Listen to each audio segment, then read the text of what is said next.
Ya, selamat malam kawan-kawan Sarungan. Kita jumpa lagi dalam channel ini, Logika Sarungan. Dan saat ini kita akan mencoba untuk menganalisis dehumanisasi di balik penyiraman air keras terhadap aktivis kontras Andri Yunus. Secara pribadi saya turut prihatin dengan apa yang dialami oleh saudara kita Andri Yunus yang beberapa hari yang lalu mengalami perlakuan yang tidak manusiawi dengan mendapatkan siraman air keras. Dan baru saja Komandan Pusat Militer di Jakarta, ya, Komandan Pusat Polisi Militer di Jakarta menyampaikan bahwa pelakunya telah diamankan. Mereka adalah anggota BAIS dari TNI. Nah, kawan-kawan, kita prihatin dengan apa yang dilakukan oleh aparat kita yang seharusnya melakukan perlindungan terhadap masyarakat sipil, tetapi kenyataannya itulah yang terjadi. Dan ini bukan pertama kali, tapi sudah berkali-kali terjadi. Dan menarik untuk kita menganalisis apa sebenarnya yang terjadi dengan aparat-aparat kita sehingga mereka bertindak di luar nalar kemanusiaan. Nah, untuk melihat itu, kita mencoba untuk melihat seperti apa otak bekerja atau seperti apa perlakuan-perlakuan yang dilakukan terhadap mereka yang rela melakukan tindakan-tindakan tidak manusiawi. Nah, di dalam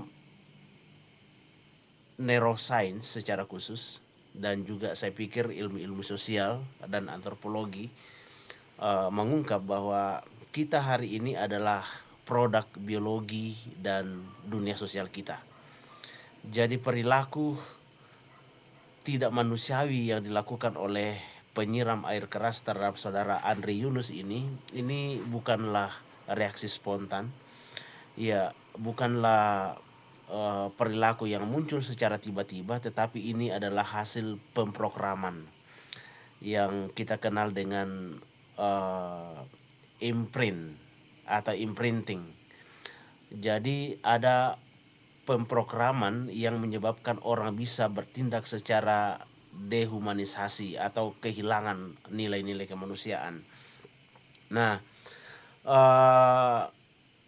biasanya seseorang yang mengalami hal-hal seperti ini mengalami sebuah proses yang dilakukan untuk menghilangkan nilai-nilai kemanusiaan sehingga mereka bisa bertindak patuh ya terhadap perintah-perintah, khususnya mereka yang ada dalam hierarki lebih tinggi dari kedudukan mereka. Nah, ada sebuah peristiwa di Vietnam, perang Vietnam, yang kemudian itu diteliti. Ada seorang tentara yang kemudian tidak memiliki nilai-nilai kemanusiaan dan membantai rakyat Vietnam. Ya, dia adalah tentara Amerika Serikat. Jadi semua rakyat Vietnam itu kemudian dibantai oleh dia ketika perang Amerika dan Vietnam. Nah, seorang peneliti bernama Timothy Leary ya menelusuri kenapa dia begitu bertindak sadis ya terhadap masyarakat sipil. Nah, di dalam temuannya itu lalu kemudian dia mengidentifikasi beberapa proses yang dialami oleh tentara ini atau perwira dari Amerika ini sehingga dia bisa bertindak biadab seperti itu. Nah, langkah pertama yang diperlakukan terhadap seorang perwira ini adalah ada disebut dengan isolasi dan regresi ke fase bayi, yaitu bagaimana memprogram kerentanan sirkuit biologi survival di otak.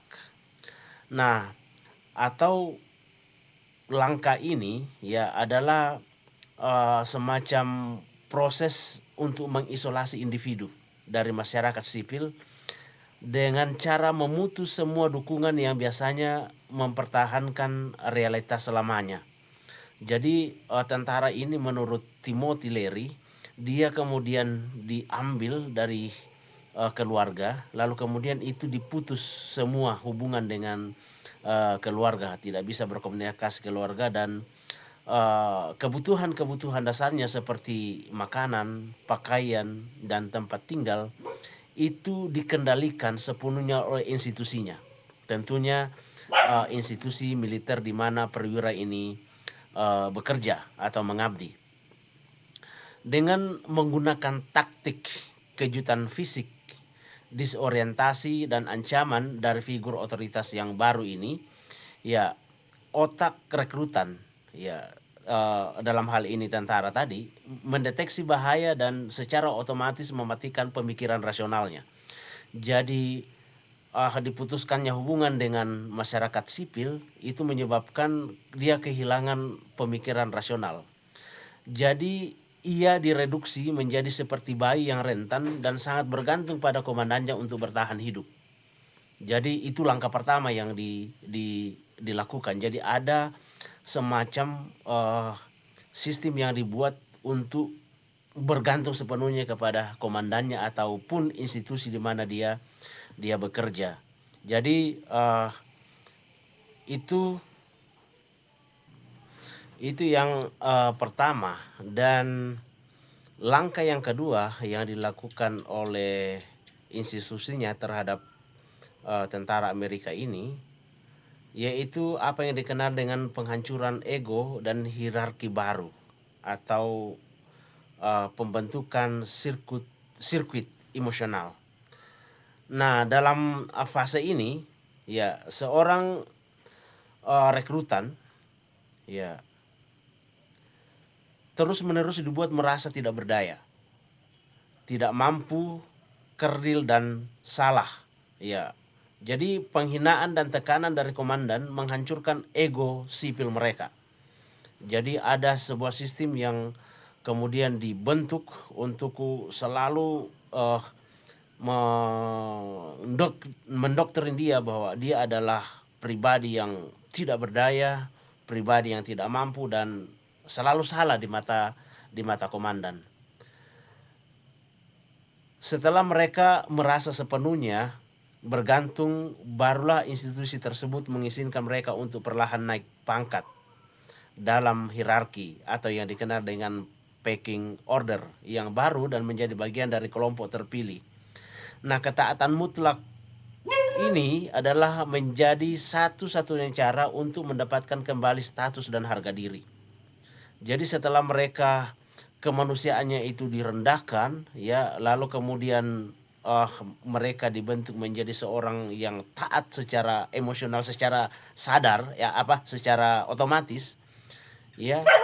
Lalu kemudian pada saat mereka hidup dalam ketaatan, maka kemudian mereka diberikan reward, ya, diberikan pangkat dan bergabung dengan kelompok-kelompok terpilih yang tentunya sudah mengalami proses yang sama.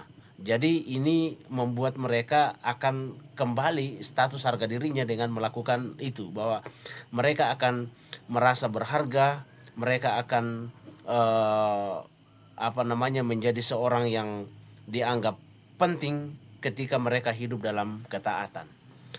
Itu yang pertama. Lalu yang kedua, ada menciptakan pulau realitas yang lain. Jadi dia dikeluarkan dari realitas sehari-hari dan lalu kemudian seolah-olah dibawa ke sebuah negeri asing.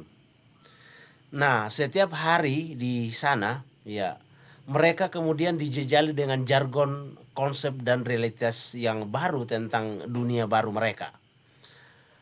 Tentunya ini karena uh, di dunia militer, berarti yang dimasukkan di bawah memorinya itu adalah doktrin-doktrin dan konsep-konsep dan realitas tentang militer.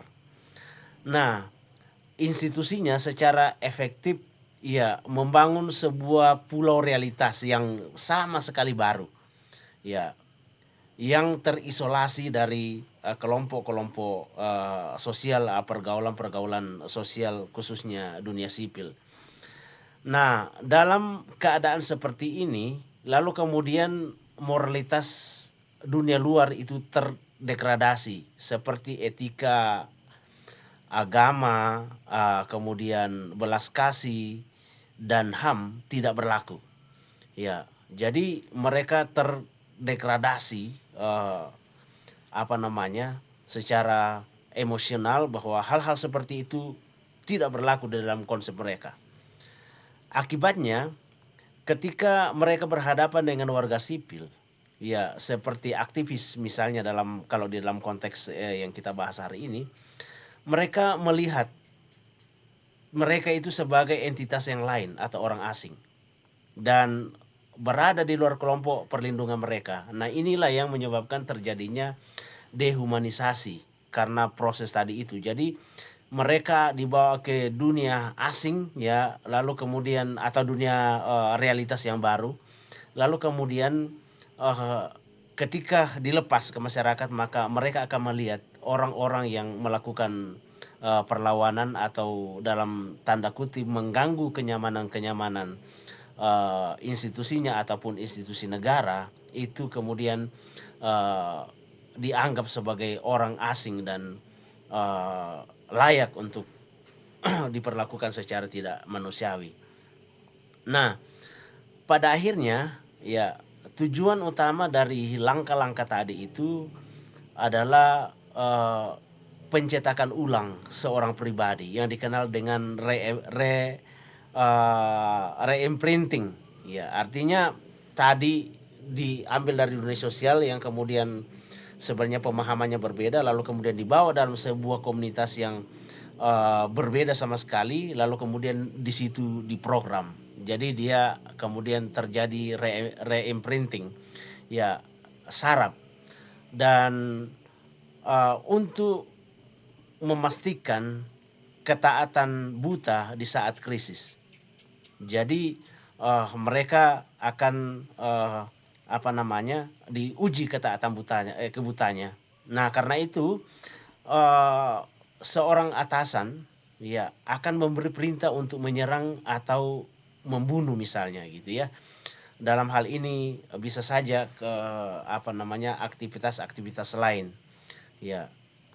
Nah, ia akan tidak lagi berkonsultasi dengan pimpinannya, atau tidak akan berkonsultasi lagi dengan hati nuraninya. Dia akan secara otomatis untuk melakukan. Dia tidak akan mempertimbangkan lagi namanya hal-hal misalnya etika yang pernah diajarkan atau hukum yang berlaku ataupun etika-etika yang pernah dipelajari dalam agamanya dan lain sebagainya. Jadi pada akhirnya ya seseorang yang melalui proses itu ya akan menjadi pribadi yang bertindak tidak memiliki kehendak bebas, melainkan menjadi yang disebut oleh Timothy Leary, robot yang dicuci otaknya dan diprogram oleh institusi untuk melakukan kekerasan sesuai dengan perintah. Jadi kalau kita melihat bahwa apa yang terjadi terhadap mereka yang melakukan dehumanisasi atau melakukan tindakan-tindakan seperti itu dalam perspektif neurosainsnya Timothy Leary, bahwa mereka yang pelaku itu sebenarnya adalah korban pertama dari yang disebut sebagai neuroteknologi atau proses pemrograman ulang ya yang memutuskan empati ya atau dipaksa demi untuk menciptakan mesin kepatuhan yang otomatis. Jadi itu yang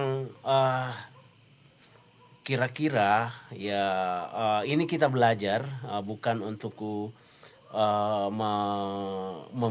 menanamkan kebencian kepada para pelaku, tapi ini perlu kita sadari bahwa bisa saja kita menjadi bagian dari itu, dan mungkin itu tidak dilakukan oleh institusi negara atau institusi seperti militer, tapi mungkin juga ada institusi-institusi lain atau kelompok-kelompok lain bisa melakukan hal yang sama, dan kita perlu waspada untuk hal-hal ini. Nah, untuk melakukan netralisasi terhadap apa yang terjadi yang ini proses dehumanisasi di balik itu, rupa-rupanya tidak mudah, Bapak Ibu.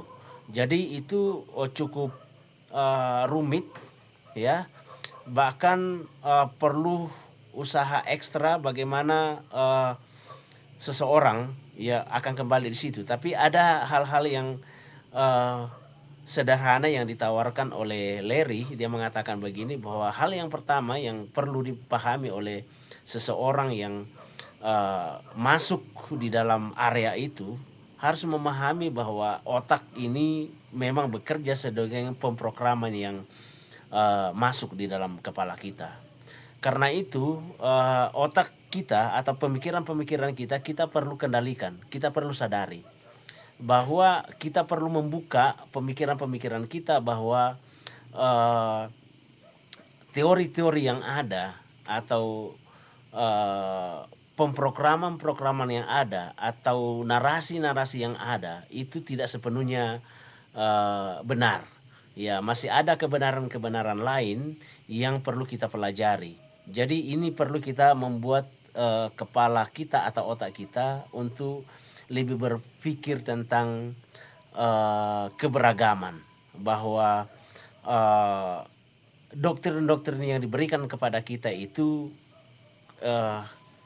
tidak sepenuhnya memiliki kebenaran mutlak, tetapi masih ada kebenaran-kebenaran lain yang perlu juga kita mengerti.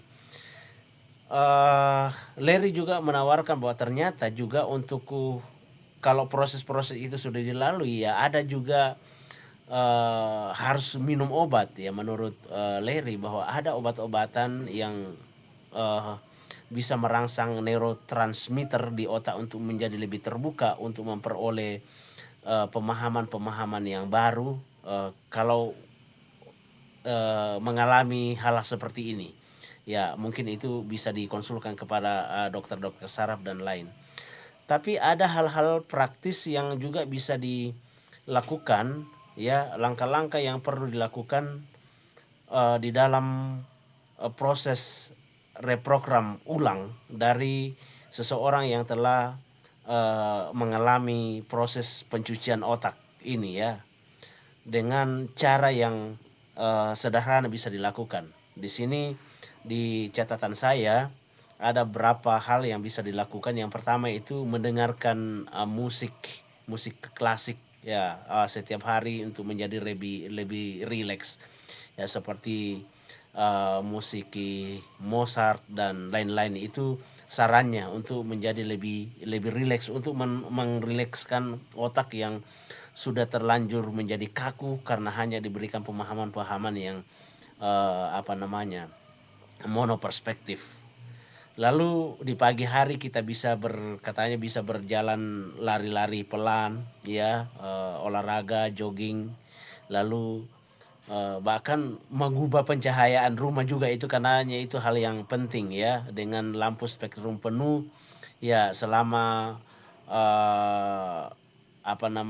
di rumah, suasana hujan atau apa itu bisa dipakai. Lalu kemudian bermeditasi di waktu yang sama setiap hari.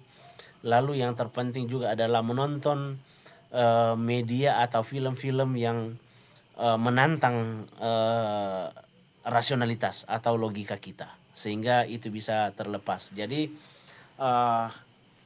inilah kira-kira tips-tips ya. Kita sudah memahami bagaimana seorang 4 tentara tadi, kalau kita lihat dari perspektifnya Timothy Leary, bahwa mereka hanyalah korban dari sistem yang telah dibangun, sehingga mereka menjadi semacam korban dari neuroteknologi, ya, pemrograman neuroteknologi yang diperlakukan kepada mereka. Dan saya juga telah menyampaikan tips-tips bagaimana ketika kita mungkin terjebak di dalam situasi-situasi seperti itu. Saya pikir itu. Terima kasih sudah menonton. Kita berharap tidak terjadi lagi dehumanisasi di bangsa ini, dan kami sebagai orang dari kampung, dari Sarungan kampung, ya, sangat prihatin dengan apa yang terjadi. Kami dari desa terus mengamati para elit, ya, para aparat, para pelayan negara ini, dan kerinduan kami mendapatkan hal-hal yang baik dari tontonan-tontonan yang kami lakukan selama ini. Sampai ketemu lagi di Logika Sarungan.